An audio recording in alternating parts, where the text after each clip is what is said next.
A Giants podcast for Giants fans by Giants fans. It's Shaun Morash. Down the sideline, into the end zone. Touchdown, Giants! From the offseason to the wins and the losses, it's time to take one Giant step with your host, Shaun Morash. Welcome into One Giant Step.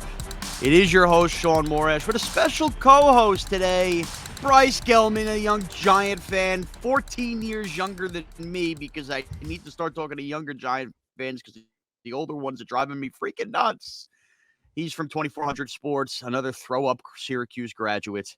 Bryce, good morning. How are you? I am doing extremely well, and thank you so much for having me on, Shaun. All right. I appreciate it. Bryce, who did a lot of work on my time on the DA show a little bit, and a lot of work for a little bit. Calling me by my formal name, which is very nice. Thank you, guys. All right. So this is a not so fun week in a year that's piling up with not so fun weeks. On Evan and Tiki on WFAN, free on the Audacy app as well, as this podcast is. I made an offhanded comment that I cannot believe it's only week 6, where usually we're saying I can't believe it's already week 6 in the NFL. And that is life as a Giant fan, 1 year removed from a playoff season and where this season has spiraled to. 1-5, as all of you know, listening is reality. 1-6 is very much on. Wait, no, what are we? 1-4. We're on 1-5 is on the table as the Giants head to Buffalo for, I can't believe this, another primetime game. Sunday night football that was not flexed out. As we tape this on Friday morning, October the 13th, Daniel Jones is not officially ruled out. However, not practicing in back-to-back days. Honestly, you could crush me on any podcast or after listening to this. If he decides to play, I can't imagine he will. Andrew Thomas is still not practicing. Saquon Barkley is practicing and ramping up, but beat reporters have speculated as late as Thursday night that they wouldn't be shocked again if he misses this game, meaning it's Tyrod Taylor time. So let's just start with this on the Daniel Jones injury front. Bryce, that neck injury, hearing that it's different than the one 2 years ago. Well, it clearly is, because the one 2 years ago, he actually did practice in non-contact situations, just didn't end up playing in the games. I personally think, regardless, long-term, short-term, Daniel Jones shouldn't step foot on a football field again until Andrew Thomas is ready to play. Yeah, and you can't play him against the Bills. Absolutely. One of the top defenses in the league. If you throw him out there, you're absolutely jeopardizing every single bit of that $40 million that he's owed the next 2 years. I just don't see the upside in playing a guy who's clearly hurt against the top defense, or one of the top 3 defenses in the league. That's going to absolutely dismantle the Giants, especially, as you said, without Andrew Thomas. Andrew Thomas needs to be in if Daniel Jones is going to be in. And if he's 50%, if he's 60%, 70%, he needs to be 100%, I think, before you throw him out there. Again, this is one of the top defenses in the league. They would be absolutely insane if they throw him out there against the Buffalo Bills in a primetime game. What is Daniel Jones? He's 0-12? Well, 1-11. Bryce, 1-11. Okay. I think he's actually 1-12 now. He was awful versus Seattle. I get it. He's awful in every primetime game. That's not every true. Single game of his career. That's not true. Let's say should have beat 75, Washington a couple 80% years ago of on games. Thursday night. Darius Slayton drops a big pass. Evan Ingram versus the Eagles a few years ago on Thursday night. He's made plays in these games to win primetime games, but not a few weeks ago. But the bottom line is this. Regardless, he will stack up another loss in this spot.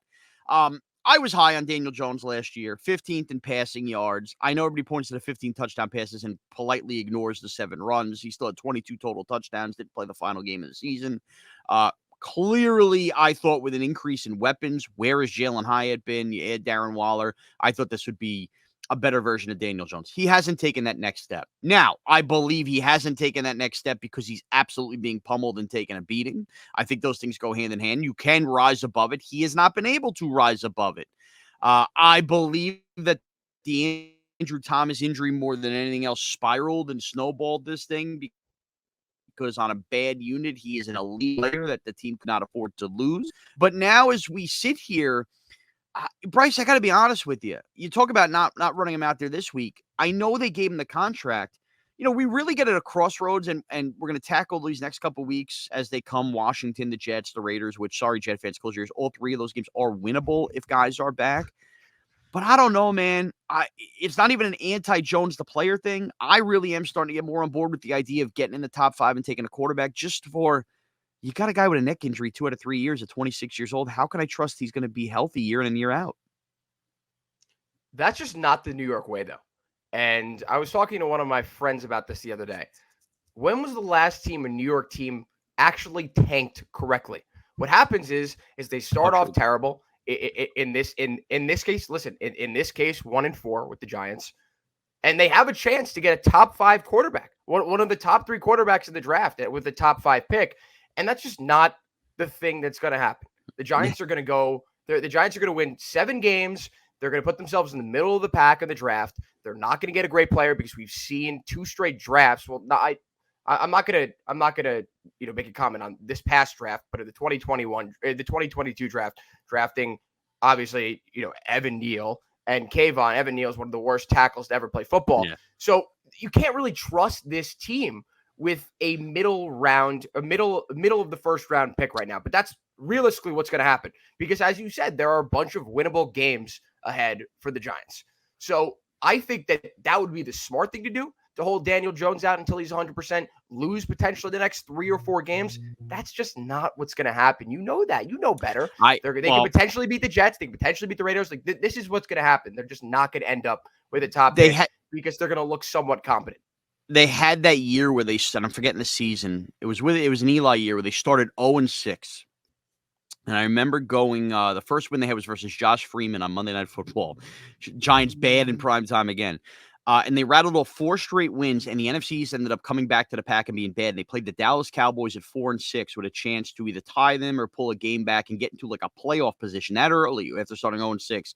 And they lost the game. Cowboys rallied late, and the season kind of fell apart. But yes, we've been through these Giants seasons where they rally. But I don't know. This Andrew Thomas injury, how he's not even practicing. I just don't know when the horses come together for this team to win games. And I think that we will have our answer pretty quickly, Bryce. I know what you're saying because I've looked at the schedule too. But I really think that this 3-game stretch after what's going to happen with this Bills game will tell a long way here. Like if they win a couple games, sure, then they're probably not going to be in that top 5 or whatever. But I just think that when you think about Daniel Jones himself, I am a Daniel Jones stan. I'm a Daniel Jones believer. I have been. But whether you want to fight about whether he's good or not, I don't think you could fight about this injury thing. Like, I do think that Joe Schoen has to have the honest assessment of he's been banged up with lower leg injuries. 2 out of 3 years, a neck injury. And when he's making comments this week about, if I get hit the wrong way, this, that, the other. I mean, ideally, if he's a really good franchise quarterback, we're talking about, forget this immediate contract, the next 10 years of Daniel Jones. Yeah. How often are you going to be having a high draft pick if on his good, healthy years, you're a 9-win team, you're a 10-win team, things come together? Man, if this thing does spiral, I almost think they're left with no choice but to strike on a quarterback. Yeah, again, it's not totally his fault, but he is at fault for a lot in this offense and how this. But the health, man, forget him being at fault. It's the trusting your quarterback to be healthy. Of course, I understand that, but you're throwing him out there with one of the worst offensive lines in the league. He gets hit. He's a running quarterback. He's a mobile quarterback. He takes rough hits in every single game. You watch every game. You watch every second of every game. Sometimes you watch it twice or 3 times. You know how hard Daniel Jones gets hit. And he always gets right back up. He's a tough guy. Tough. He's a tough guy. He gets hit. He always pops right back up. Most of the time, listen, obviously, this neck injury aside, he pops right back up. Everything's fine. They get him, for the next play. They don't even have to take him out.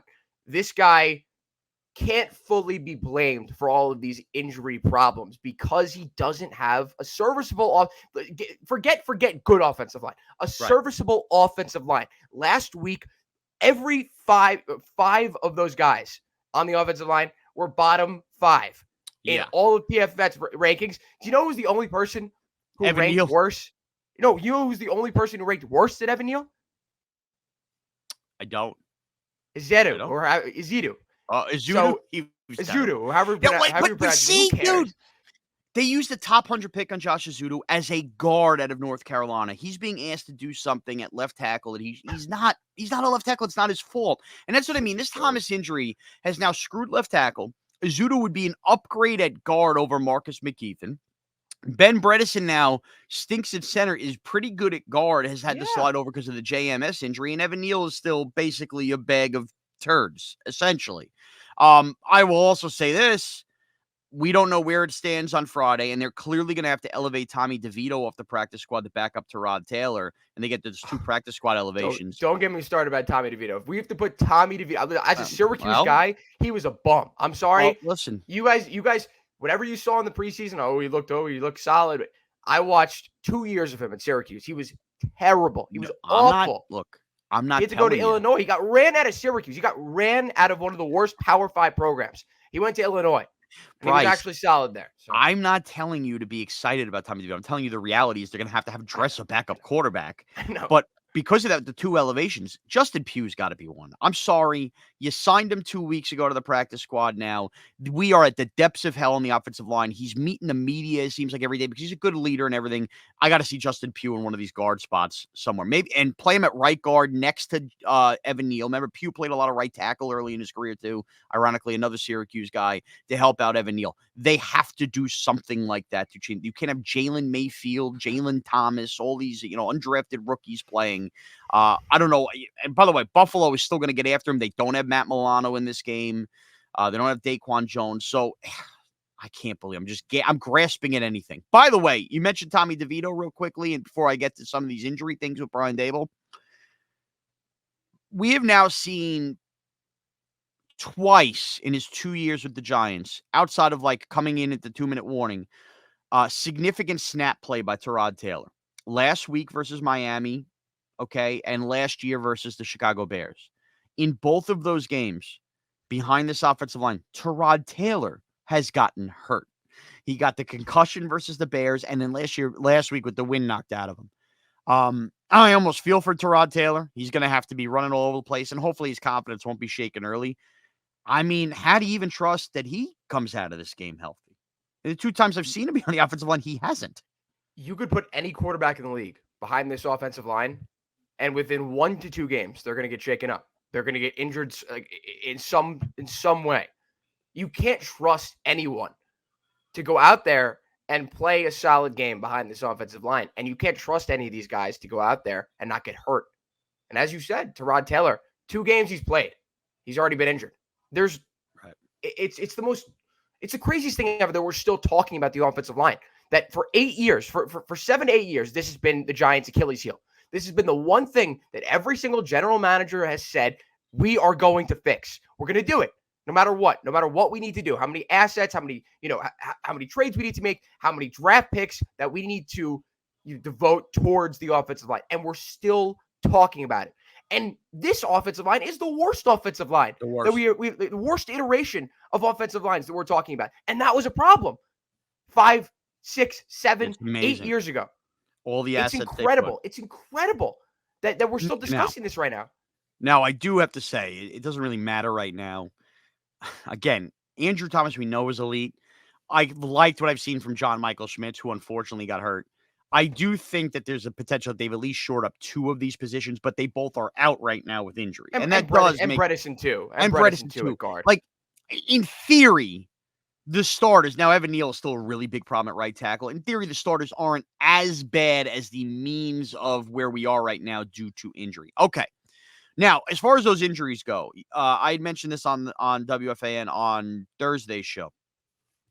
Brian Daboll being a little aloof here is starting to really piss me off. And I love Dabes, and I am not calling for his firing. I'm not trying to, proclaim that he should be the same route as McAdoo, Shermer, and Judge, where it's 2 years and you're gone. He did not necessarily bring in all of these players. I'm sure he has plenty of say with Joe Shane. And maybe he's a victim of his own success in year 1, where this was going to be a little bigger project than he brought on. So for all those, I'm not saying to fire him, but it doesn't mean he always gets bouquets. You're allowed to criticize him. We now have had so many injuries, again, not necessarily his fault, that I hate the way he's handled them with the media and to the fans in terms of talking. The fact that we were teased and led on to believe that there was even a chance Andrew Thomas could play versus Arizona in week 2. And we are now at week 6, and he's not practicing. Now, he did attempt, and he had a little bit of a setback, but that means he wasn't close to playing in Arizona. And it's just why? Why even tease? Now we're done teasing that, thankfully. This Saquon injury, when he had the nerve on a short week to say he wouldn't rule him out versus San Francisco. And again, here we sit at week 6, 4 weeks later, and he still may not be able to play. And the Daniel Jones thing. All right, it's good to be honest that Daniel Jones told you he's okay. But he had not gone through an MRI. He had been through neck injuries before. To not even be practicing at a position where there was no contact in practice and still say we're not going to rule him out. What is this gamesmanship? It's horse crap. You're not giving anybody, you know what everybody's competitive advantage against the Giants is? Playing the Giants. You're not giving anybody a competitive advantage. I'm so worked up, I'm sneezing. Bless you. I mean, are you getting a little tired of Dabes here with this crap, Bryce? Well, after hearing it for the last 5 years with Aaron Boone, yes, absolutely.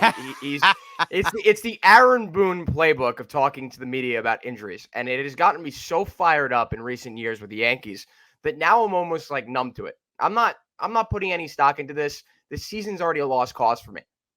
At 1-4, you still could make a run. You still could get in, in wild card weekend. The Lions were 1-6 last year. Yeah.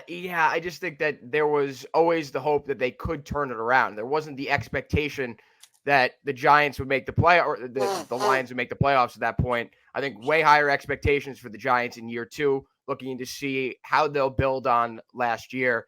But the sophomore slump has hit Dave's hard. And I feel like now he's kind of like he's reeling from all this. And he's trying to do anything he can.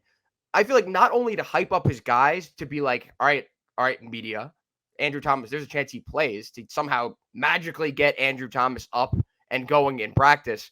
But he's also doing it because what other option does he have? As you said, the biggest advantage that these opponents have of playing the Giants is playing the Giants.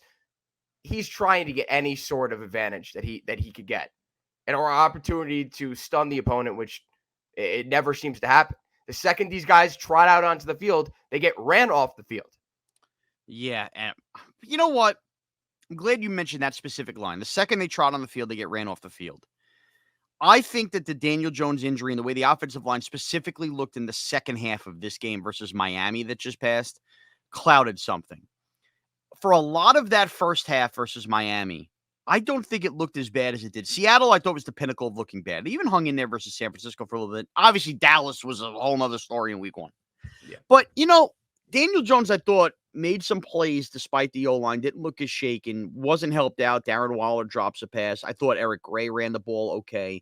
And even the defense, look, every time they made a big play and made a big turnover, they went right back and let Miami gash them down the throat. So I'm not trying to paint this rosy picture, but I don't think that it wasn't until late in that game, and especially when the wheels fell off and Jones got hurt, where it was like, I don't know. It just didn't feel the same way where the Giants didn't deserve to be on the field last week. I really didn't feel that way. I remember off the pick 6, they did go down to the half, down 1 score. I know these are very low bars and low wins here, but I don't buy that this Giants team can't go out there and compete right from the opening snap. I'm sorry. They look like they were playing a different sport than the Miami Dolphins. The Miami Dolphins were coming out here with all these different formations and sets. The Giants were for sure on their heels. And this they hung in there. Dolphins team. They did at first. Again, as you said, it wasn't a huge halftime deficit. And this Miami Dolphins team has the most yards through what, 5 games in NFL history. Yeah. This is one of the most incredible offenses to ever step foot on a football field. Yes, in that first half, the Giants did keep up with them. But after that, there was nothing to be excited about.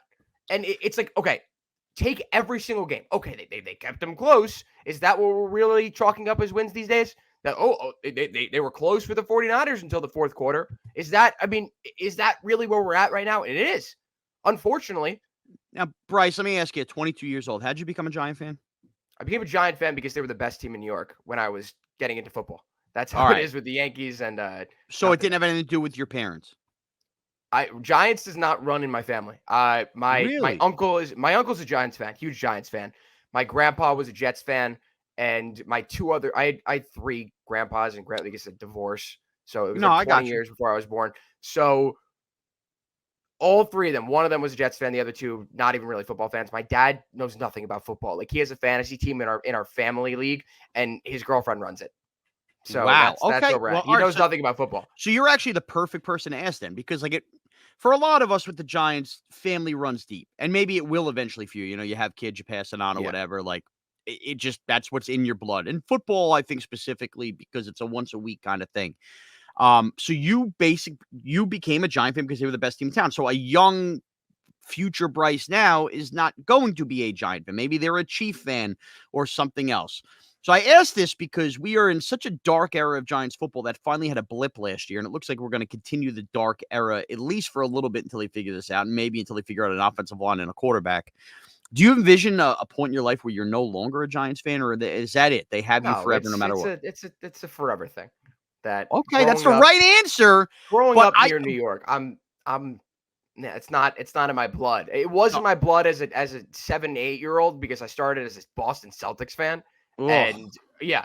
And then I became a Nets fan because I'm from New Jersey and we had season tickets and they were dirt cheap because they sucked. And then eventually my family, this is the one sport where my family has had season tickets for like 50 plus years. Like, I had to come over to the dark side. All right, so basketball you flopped around, but at least it's in your blood. I only say this because this is my fear with the Giants. I think they're losing a generation here, and they got to figure this crap out. I don't think so. I think that there are so many different guys from your generation that are just having kids right now, or have already had kids that are raising their kids like you are as Giants fans. And those kids, listen, if they're able to turn this around the next 5 years, those kids aren't going to remember being 3-4 with Ben McAdoo. Okay, maybe you're right. So that's the thing. These kids, it's been okay. What I'll say is, if you had a kid at 2016, 2015, fine. Those kids have the opportunities they witnessed this past year. And honestly, that might be their first memory of football. My first memory of football is David Tyree's catch in the Super Bowl. Is really tuning into that. I just turned 7 like 2 days before. I was extremely hyped up. I was at my family friend's house. That was one of the best moments I have as a sports fan. People are like, you don't remember, like my Cowboys fan friends who always love to talk, you know what? Yeah. I remember it. Yeah. Were you born in 1995? The last time you guys were in a championship game? No. No, I hear you, man. I hear you. My first great sports memory is the 94 Rangers season. Yeah. So I think I was 7. These kids have the opportunity to eventually tune into a better product.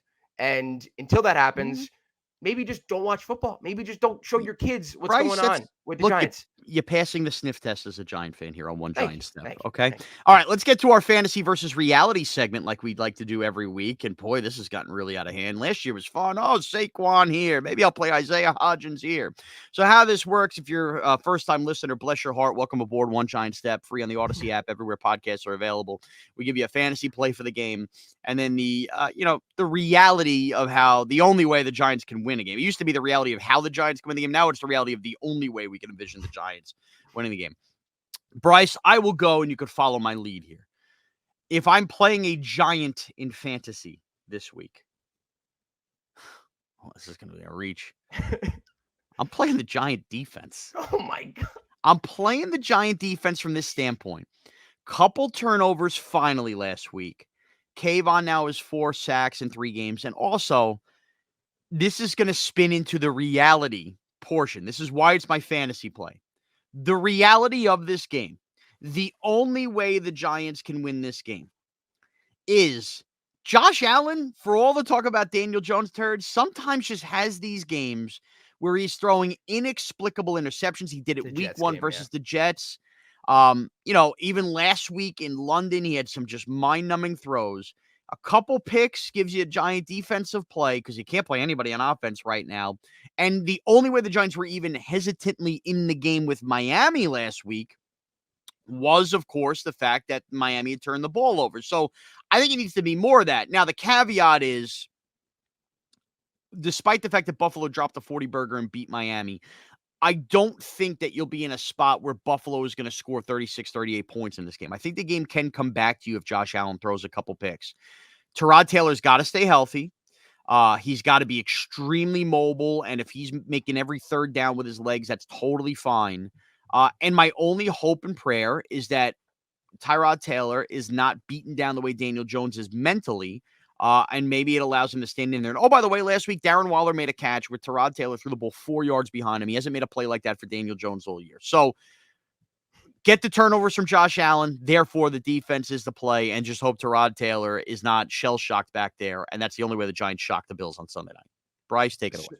So I don't want to be a Debbie Downer, or I guess a realist in the situation by saying don't play anyone on the Giants, which you easily could say. That's not the name of the game. You got to pick one. I know, and I will. I mean, the past 5 years, there really hasn't been anyone besides Saquon Barkley that's worth playing in fantasy football. I drafted Daniel Jones this year, expecting the Giants to be this juggernaut, or not a juggernaut, but a competent football team that can actually throw the ball downfield, that can get the ball to Darren Waller. And speaking of Darren Waller, that's the one guy I play in fantasy right now. That's the one guy. I think he showed a lot last week with the 87 receiving yards. He's now has 2 games over 70 receiving yards, which isn't great. He's the best Giant tight end since Jeremy Shockey. And this is the game plan needs to be simple. The scheme, whatever, get the ball to Darren Waller. Like get the ball to the one good option you have on the field. You see the Chiefs do it because that's the most. I'd say that's the closest example that the Giants have. Obviously, better offensive line, the best quarterback in the NFL, but they don't have any options with the receivers. Right. The Giants honestly have better options. Put Paris Campbell put Jalen Hyatt, put Paris Campbell on the Chiefs. They're what 2 or 3 on their depth chart, right? I'm with you. So get the ball to your best option in space, and I think that's what the Giants did last week, and I think that's what they'll do this week. And now, do I get into the reality portion? Like the only way the Giants can win the game, give it to me.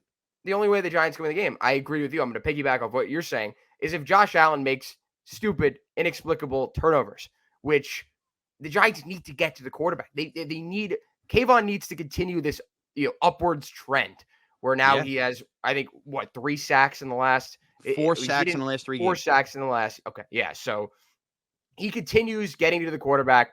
Dexter Lawrence continues to disrupt.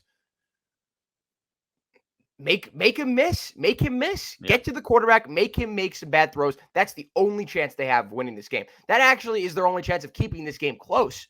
Because if they can't get to the quarterback, this game is over right when it starts. I agree. Just like every game this year, besides the Cardinals game. Now, that being said, Bryce, perfect time. Give me your game score and pick. So before this recording started, I said 48-14. I think that's a little unrealistic because I agree with your point that this game could be kept close for a while. I don't see the Bills putting up a 40-piece on the Giants. I do think it's going to be a big blowout. And there's a reason why this line is 14.5 in favor of Buffalo. I say 34. I would say 34-14. Let's take it down a notch. Not 44-14. So they lose by 20. They lose by 20. I think that's realistic. I think the Giants get shut out. I think they lose this game 32-0. And then the big talk on Monday is, oh my God, it got worse without Daniel Jones. So that's it. I wish I could be positive, Giant fans. I can't. We'll regroup and then eye some games that may or may not be winnable and see who's back next week. And that's the bottom line. By the way, quick little plug. If you are going to the Giant Commander game, stop by Reds before the game because I will be out there as part of a WFAN tailgate and you'll have the ability to throw more trash at Morash. Yes, you'll be able to pick up garbage for charitable cause. Pending, and you will be able to throw garbage at me. So that's where we're at in the Giant season. That's the big highlight. And oh, by the way, if Andrew Thomas and Saquon play versus the Jets and they lose, I will be forced to wear a banana hammock to work. So all these things are going on right now in the Giant world. What's not going on is playoff expectations. Thank you to our producer, James. Bryce, it was great having you on, man. Great having you on. Thanks for having me, Sean. Remember, you can download and subscribe to One Giant Step free on the Audacy app everywhere podcasts are available. Thank you, everybody, for taking one giant step with us. Thanks for watching this video. If you've enjoyed this video, please don't forget to give it a thumbs up and subscribe to our channel for more content like this. If you want to see more of our videos, be sure to check out our playlist and let us know what you think in the comments below. Also, don't forget to follow us on social media to stay up to date on our latest updates. Links are all in the description. Thanks again for watching, and we'll see you in the next video. One giant step.